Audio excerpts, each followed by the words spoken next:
इस सूर्य मंदिर जो कि करतामल सूर्य मंदिर के नाम से जाना जाता है, राजा करतामल के ऊपर इस सूर्य मंदिर का नाम पड़ा था। तो अब हम आगे हैं सूर्य मंदिर के अंदर और ये है यहाँ का मेन मंदिर जो है करतामल सन टेम्पल। यहाँ पे अंदर फोटोग्राफी वीडियोग्राफी अलाउड नहीं है, बट हमने यहाँ पे एक सूर्य भगवान की मूर्ति देखी और काफ़ी सारी हमने चारों तरफ मूर्तियाँ देखी, को अलग अलग देवी देवताओं की, विष्णु की, और हमने यहाँ पर शिव भगवान की शिवलिंग देखा। काफ़ी सारी चीज़ें हमने ऑब्जर्व करी।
की और क्या महत्वता है वो हमारे को भैया से पता चलेगा। तो भैया आप सबसे पहले ये बताइए आपका नाम क्या है? मैं हरी सिंह बिष्ट। हरी सिंह बिष्ट, हाँ जी। यही है कटारमल के। कटारमल के। अब ये है सूर्य मंदिर जहाँ पर भी खड़े हैं। कह सकते हैं कि भारतवर्ष में पहला जैसे एक जहाँ आप आध्यात्मिक केंद्र कह सकते हैं। तो मंदिर के बारे में जानने से पहले एक छोटा सा जानकारी ले लेते हैं हम उत्तराखंड के बारे में, जहाँ आप आए हैं अभी। ठीक है, उत्तराखंड 2 हिस्सों में बटा है, एक गढ़वाल वही कुमाऊं। जो गढ़वाल था, अगर आप हमारे आप जो ग्रंथ है उनके हिसाब से जाओगे तो केदारखंड, और जो हमारा कुमाऊं है ये मानसखंड। अरे कुमाऊं कहाँ से आया? कुमाऊं शब्द आया है कुर्मांचल से। और कुर्मांचल आया था, आपने सुना होगा भगवान विष्णु के एक कच्छप अवतार है ना, कुर्म कहते हैं ना, तो उसी के ही आधार पे तो उसे कुर्मांचल कहा गया। ठीक, तो आप है इस समय कुमाऊं में। ठीक, कुमाऊं के अल्मोड़ा डिस्ट्रिक्ट में एक अलवर डिस्ट्रिक्ट में एक 15 किलोमीटर दूर जब आएंगे तो एक गांव है हमारा प्यारा सा कटारमल, जहाँ आप एक तरीके से आप इसे कहोगे कि जहाँ सूर्यदेव विराजमान है, सूर्यदेव आपको लिए बैठे हैं कि आप आइए और दर्शन कीजिए। जैसा हम कहते हैं ना कि एक जो हम कहते हैं कि पृथ्वी चलती है, सूर्य अपनी जगह रहता है, लेकिन चलता कोई भी है, लेकिन चल एक जना रहा है। लेकिन आप यहाँ ये कहेंगे कि आप सूर्यदेव बैठे हैं आप लोगों के लिए की प्रतीक्षा में। लेकिन अब हम सीधे आते हैं कि अब यहाँ का इतिहास क्या है, यहाँ की हिस्ट्री क्या है, यहाँ का इतिहास क्या है। तो हम कोई भी जगह की अगर इतिहास जाने या पढ़े, आज हमको इतिहास कहाँ से पता चलता है। एक आप कह सकते हो जो हमारे धार्मिक ग्रंथ है, जी बिल्कुल, ठीक, और एक वो कह सकते हैं जिसे हम मॉडर्न हिस्ट्री कहते हैं, जो जब से है किसी ने स्पेसिफिक अपने नाम से लिखा है। कोई भी इतिहासकार है उसने अपना नाम दे के लिखा है, अपने कोई ऑथर है अपनी किताब में लिखा है। तो हम अपना जो हमारा सनातन धर्म जिसे हम कहते हैं, हाँ जी, अपने पौराणिक ग्रंथों के हिसाब से वहीं से स्टार्ट करते हैं कि इसकी पहले, देखिए हम पहले यहाँ ये इसका स्ट्रक्चर क्या है, यहाँ क्या साइंस है, उसके बारे में बात करें। उससे पहले हम जानते हैं कि आध्यात्मिक केंद्र क्या है, जिसे हम कहते हैं कि जो हमारा सनातन धर्म है। तो सतयुग में चले जाते हैं आप। भाषा टीका, जो रामायण है, भाषा टीका के मानस खंड के 21वें और 22वें अध्याय में इसका वर्णन स्पष्ट रूप से लिखा गया है। अच्छा, कि जब माँ महिषासुरमर्दिनी का वो हुआ था, कालिका का अवतार हुआ था, तो उस समय जो महिषासुर राक्षस था बहुत विकराल था। हर कोई जानता है कि अगर आपने थोड़ा सा भी वो है तो उसके जो महिषासुर था, जो कोई भी राक्षस है, जो भक्त थे परम भक्त शिव के ही थे। बिल्कुल, तो वो उनके दो सेनापति आ जाइए, सुग्रीव और काली, ठीक। तो दोनों जब आते हैं तो जिन्होंने शिव आराधना की सबने वरदान मांगा, ठीक है। देखिए कि आप तब का इतिहास देखिए कि उन्होंने, देखिए आप सीधे से ये लीजिए कि क्या मानसिकता थी, किनकी मानसिकता थी कि हमें स्त्री नहीं मार सकती है। उन्होंने देवताओं से वरदान मांगा कि हमें ऐसा वरदान दीजिए कि हमारा वध किससे हो, सिर्फ कोई एक महिला, जिसे हम स्त्री कहते हैं, जिसे हम फीमेल कहते हैं, वुमेन कहते हैं, वो मार सके। मतलब वो मानसिकता एक दानव की थी तब, जो आज भी कहते हैं कि अगर हम किसी स्त्री, हमको किसी भोग गिलास की चीज है, पैर की जूती है, तो वो किनकी मानसिकता थी, आप वहां से सिर्फ राक्षसों के दानव जो थे उनकी मानसिकता थी कि वो ही हमको नहीं मार सकती है। क्योंकि आगे से जिनसे वो वरदान मांग रहे हैं, जो मतलब सृष्टि में जो बैठे हैं, जो यही बैठे हैं शिव जी से, उनसे वरदान मांगे कि स्त्री हमको मारे। और शिव जी सर से बोल रहा है कि हाँ तुमको एक स्त्री ही मारेगी। मतलब उनको पता है कि भाई तुम क्या कह रहे हो, तुमको मारने के लिए हमारी तो जरूरत ही नहीं है, तुम तो हम एक पल के तुमको ना मार सके, वो तो मारेगी। तो कहते हैं ना कि हर उसमें एक कोई ना कोई तो अकलमंद होता ही है। तो उन तीनों में से एक था कालनेमी, तो वो बड़ा अकलमंद था। उसने कहा भाई जो पूरी सृष्टि को जन्म दे रही है, जिसे हम प्रकृति कहते हैं ना, जो हमारा पूरा पर्यावरण है, तो हम किसे प्रकृति तो कहते हैं ना। तो वो कहते हैं भाई जो जन्म दे सकती है वो मारने में उसको कितना दिक्कत हो रही है। बिल्कुल सही, वही तो तुमको जन्म दे रही है, उसको मारने में कहाँ दिक्कत होगी। तो उसने कहा ऐसा नहीं, इनकी तरह वरदान नहीं चाहिए। उन्होंने कहा मुझे थोड़ा अलग से वरदान चाहिए, कि मुझे ऐसा वरदान दिया कि कोई आए, एक इंसान, चाहे वो दानव हो, गंधर्व हो, कोई हो, वो 9 ग्रहों को बांधे पहले 9 ग्रह को बांधे अपने अधीन करे। क्योंकि उसको लगा था ऐसा कभी नहीं होगा कि 9 ग्रह एक जगह पे ठहर जाए। 9 ग्रहों को मतलब कोई अपने अधीन कर ले, कि आप वो जो 9 ग्रह है हमारे, उन सबको किसी एक ही इंसान के बस में है। वो जैसे चला रहे वैसे चलेंगे। अच्छा, ठीक है, ठीक। तो और वो है, तो उसने तब यहाँ से उसने कहा था इससे ऊपर एक शिव मंदिर है, इससे ऊपर। तो वो शिव भक्त तो था। तो आप जहाँ से आए वहाँ से कोशी नदी ना, हाँ। हम सब कोशी नदी के नाम से जानते हैं। तो वहाँ से वो जलाभिषेक करता था रोज, ऊपर जाके। मतलब कोशी नदी से पानी लेता था और ऊपर यहाँ इस मंदिर के ऊपर, हाँ ऊपर एक शिव मंदिर अभी भी है। हाँ, अच्छा, उसके वहाँ पे वो जलाभिषेक करता था। उसने कहा कि मेरी मृत्यु तभी हो सूर्यदेव की पहली किरण के साथ, और वो भी तब जब मैं क्या ना कर सकूं, जलाभिषेक ना कर पाऊं। तो ठीक है, कालिका अवतार आई, माँ ने कौन सी बड़ी बात थी, महिषासुर को भी मारा, सुग्रीव को भी मारा, और भी साइदानों को मारा, तो कालनेमी रह गई। तो वक्त भी था, उसके बाद सत्ययुग आया, फिर आया त्रेता। त्रेता में क्या हुआ, फिर आया एक दानव। अब दानवों के रूप में भी कह सकते हैं, जैसे मैंने कहीं पे एक कोडिंग पढ़ी थी, शायद सोशल मीडिया में ही पढ़ी थी, कि कहते हैं ना कि राम जी वहां जाके लंका जाके सीता माँ को बचा के लाए ना, तो ये राम जी का पुरुषार्थ था कि उनकी ताकत थी। लेकिन सीता माता उनको सही सलामत मिली ना, ये रावण का एक मर्यादा था कि वो मर्यादा ही में ही रह रहा था। तो वो पैदा हुआ जो ज्ञान, जैसे हम कहते हैं उसके 10 सर थे, वो 10 सर इसलिए कहता है उसके पास इतना ज्ञान था। देखिए ज्ञान वापी रावण आपने, हम कहते हैं 10 सर थे, कोई 10 सर नहीं थे उसके पास इतनी विद्या थी, उसके पास इतना ज्ञान था कि वो 10 सरों पे एक साथ था। 10 दिमाग में जितना ज्ञान आ सकता एक दिमाग में था, तो उसको हम दशानन इसलिए कहा गया। वो ऐसा नहीं है कि उसके 10-10 सर थे, 10 सरों का ज्ञान एक सर में था।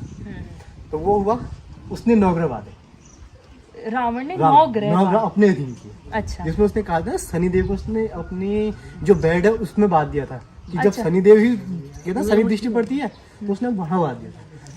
गलती की, मुक्ति चाहिए थी, सीता माता का हरण किया, फिर गए हनुमान जी। जब हनुमान जी वहां गए तो सोने की लंका जलाने से पहले उन्होंने 9 ग्रह मुक्त किए। अच्छा। सोने की लंका जलाने से पहले 9 ग्रहों को मुक्त किया रावण से। हाँ जी।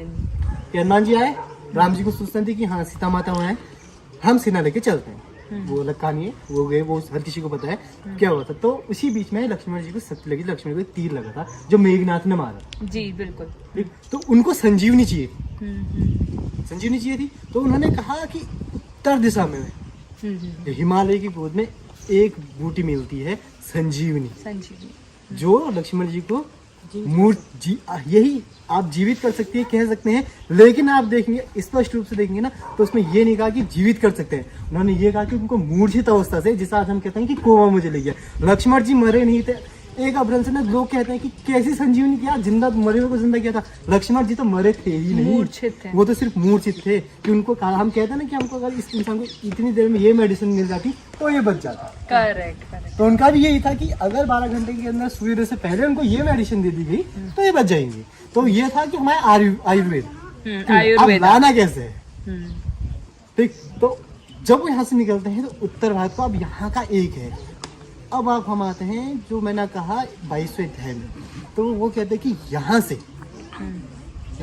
34 योजन की दूर पे एक पर्वत है जहाँ हनुमान जी आते हुए टकरा गए थे, द्रोण पर्वत, जो आज का दुनागिरी है।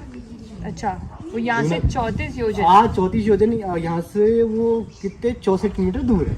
अच्छा, यहाँ से 64 किलोमीटर दूर द्रोणागिरी पर्वत, दुनागिरी, तब का द्रोण पर्वत आज का दुनागिरी। आप कहीं भी जाए वो एक माता का शक्तिपीठ है। ठीक है, आप कहीं भी जाए माता, जहाँ माता का मंदिर होगा वहाँ हनुमान जी होंगे ही होंगे। लेकिन जब वो आए थे तो वहाँ जब वो हनुमान जी टकराए थे तो वहाँ जो ऋषि मुनि तपस्या कर रहे थे ना, उन सबकी क्या हुई, तपस्या भंग हो गई। वो बाहर आए तो उन्होंने देखा, उन्होंने कहा कि ये क्या है, ये कौन है।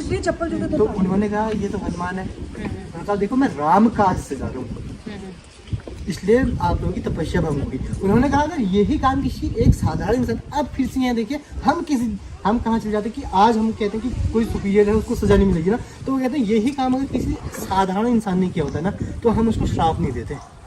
आप हनुमान है, आपने इतनी बड़ी गलती की तो आपको श्राप मिलेगा ही मिलेगा। तो उन्होंने कहा था आप इस पर्वत में नहीं पूजे जाओगे। तो दुनागिरी में आज भी हनुमान जी का आपको एक मंदिर नहीं मिलेगा, इकलौता पर्वत जहाँ हनुमान जी की पूजा नहीं होती। अच्छा, वहाँ पे लेकिन माता की पूजा। हाँ, तो जब हनुमान जी यहाँ गए, लेकिन फिर यहीं आते हैं तो हनुमान जी ऋषि मुनि ने यहाँ पर रोका उनको। उन्होंने कहा आप बताइए कि आप शिव के एक अवतार हैं, तो आप बताइए कि इनका अंत कैसे होगा। तो काल नहीं। तो वो कहते हैं कि आप एक काम कीजिए, बरगद की लकड़ी पे सूर्य देव का आवाहन कीजिए, वही इसकी मृत्यु का कारण बनेंगे, वही इसका वध कर सकते हैं और कोई भी नहीं कर सकता। आप ये सूरज की पहली किरण के साथ जिस बरगद की लकड़ी में उनकी पहली किरण जाएगी, जिसमें स्थापित होंगे, मतलब एक जगह पे आएंगे, बैठ जाएंगे, विराजमान होंगे, वहीं पर से उसका अंत होगा। तो वो कहते हैं कि यार कल सुबह तक का है, काले में को इसका पता चल गया है, तो अब तो वो हमारा अंत कर देगा कल सुबह तक, तो अब हम कहाँ जाए। तो कहते हैं ये ऐसा मत कीजिए, यहाँ से 2.5 कोस योजन की दूरी पे एक और शिव मंदिर है, ठीक है, बलसा महारुद्रेश्वर। वहाँ कहते हैं जो बाजेश्वर बलसा महारुद्रेश्वर, बलसा महारुद्रेश्वर आज हम बोस का वो कहते हैं। तो वहाँ पे जो शिवलिंग है उसे कहते हैं पंचमुखी है, ठीक। तो वो कहते हैं मैं साक्षात रुद्र रूप में वहाँ बैठा हूँ, अगर उसने ये हिमाकत की तो मैं उसको खुद ही समाप्त कर दूंगा। उसको पता है कि मैं इनको मार नहीं सकता, आपको सता सकता है, मार नहीं सकता है, ठीक। तो वो कहता कल सुबह तक आप वेट कीजिए। फिर वही हुआ, उन्होंने बरगद की लकड़ी पर सूर्यदेव का आह्वान किया। जैसे हनुमान जी नहीं, ऋषियों ने हनुमान जी को तो जाना था ना। हनुमान जी दूसरे दिन सुबह तक रुकते तो हाँ लक्ष्मण जी मर जाते, जैसे मैं मूर्छित अवस्था में पड़े हैं, जैसे मैं बेहोश पड़े हैं, वो तो मर जाते ना। तो उनका आप वो कीजिए, उन्होंने अच्छा जैसे वो रास्ता बता गया हनुमान जी, क्या बरगद के ऊपर आह्वान कीजिए। तो वहाँ पर जो आपने एक जो मूर्ति देखी, भगवान उसके पीछे एक वो है बरगद का वो है जो ढका है अभी, तो हम ये कह सकते हैं कि वही एक शक्तिपीठ है। वो शक्तिपीठ है, एक्चुअल में शक्तिपीठ। जे बरगद के अंदर वो सूर्य भगवान विराजमान शिला रूप में हो गया। नहीं, वो बरगद लकड़ी के उसमें लकड़ी है? वो मतलब वहीं पर स्थापित है उसी में। अच्छा। तो यहाँ पर हुए सूर्यदेव की पहली की आई, उसमें हुए और देखिए कि अंत तो होना था, काल में का अंत होना था, ऊपर तक पहुंच नहीं पाया और उसका अंत हुआ, खुद ही अपने आप खुद ही अपना आप अंत हुआ। तो तब से यहाँ पे इसी वजह देखिए सूर्य मंदिर कहीं पे भी बनाया जा सकता है ना, सही कहा, कहीं पे भी बनाया जा सकता है। क्यों आप इतनी दूर बनाओगे? क्यों? आज तो आप यहाँ से आ गए हैं, ऊपर पैदल आ गए, गाड़ी से आ गए, उसमें पगडंडी की थी ना, पूरा पहाड़ था। आप यहीं पे क्यों नहीं, कहीं पे भी बना सकते थे, नदी किनारे बना सकते, कोई और जगह बना सकते। कोई महत्वता थी ना इस जगह की कि यहीं पे तो उनका आह्वान है, स्थापित तो यहीं पे है, सही ठीक है। तो हम आ जाते हैं उसके बाद कि अब ये तो आगे हम जो हमारा पूरा जो हमको पुराणों में मिलता है, अब आ जाते हैं कि किस किसने यहाँ के बारे में लिखा है। तो सबसे पहले जैसे मैंने आपको बताया था ईटी एंटिकेशन थे, उन्होंने यहाँ के बारे में लिखा था। ये उनकी किताबों में डॉक्टर हेमराज शर्मा जो आर्कोलॉजिस्ट है, उनकी किताबों से हमको जो मिलता है। उत्तराखंड में शासक जो कहते थे कतुरी, उसके बाद आए हमारे चंद राजा, उसके बाद आए गोरखा के बाद ऑब्वियसली अंग्रेज आए थे, अंग्रेज है। ठीक है ना। लेकिन उससे पहले भी आप हमारा विक्रम संवत चलता है ना, वो सब सूर्यदेव की उससे चलता है, सूरज की जो गणना होती है उससे चलता है। तो उससे पहले जो थे यहाँ जो रहा करते थे वो खंस थे। खंस जो थे वो मतलब गुफाओं में, जिसे हम कंदराए कहते हैं, उनमें रहते थे। तो वो थे बहुत पूजा पाठ वाले, मतलब गणना उनकी ही थी। तो घूमते